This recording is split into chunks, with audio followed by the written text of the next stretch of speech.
Battlefield leadership has helped me and multitudes of leaders at State Farm on a lot of fronts. I think when I go back on my own experience, I was first exposed to battlefield leadership, I believe the first time the organization got involved with battlefield leadership, and it was 15 years ago. It's in April of 2007.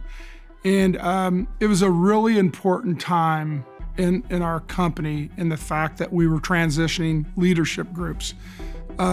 So myself and 15 other leaders had the opportunity to go to Normandy, and it was truly a life-changing experience.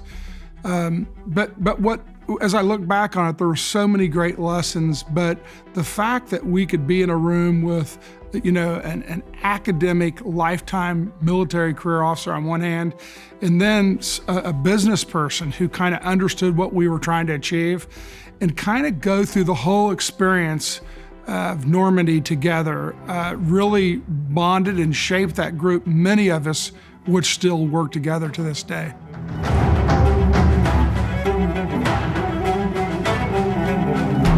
What I love about the battlefield leadership experience and the concept of battlefield leadership is that it's really not one-dimensional. I think when you first hear battlefield leadership, you kind of think of, we're going to go out on a battlefield and learn from war stories.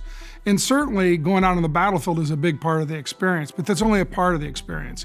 The battlefield really becomes the palette of which you take live stories and make them real.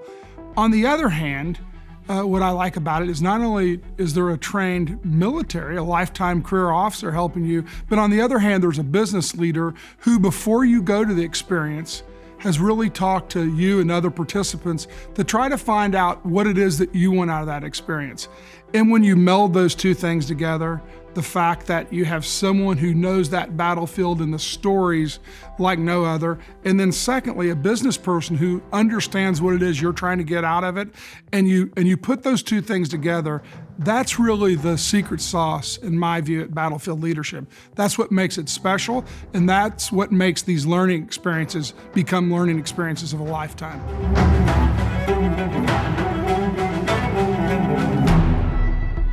Aligning behind a commonly understood vision and purpose is really, I think, the name of the game. And it's certainly the name of the game in business, and certainly I think that's the case on the battlefield.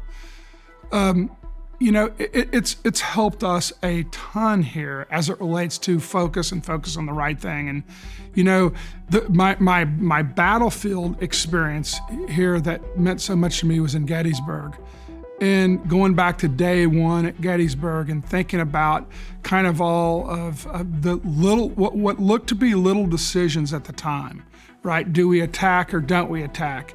And of course, in that case, General Ewell did not attack, and who knows? Our nation could look different had he decided to attack that day, but he didn't.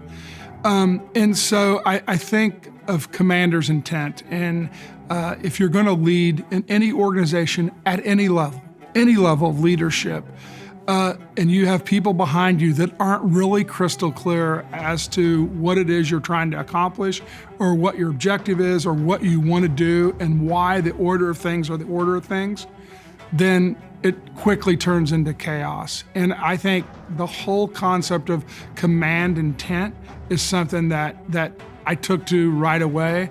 And I'm certainly not perfect at it, but it's something I've tried to practice throughout my career, really the last 15 years since I was first exposed to that concept. And I feel it all over this organization where people have had that experience. They're better at that very, very important leadership tenet.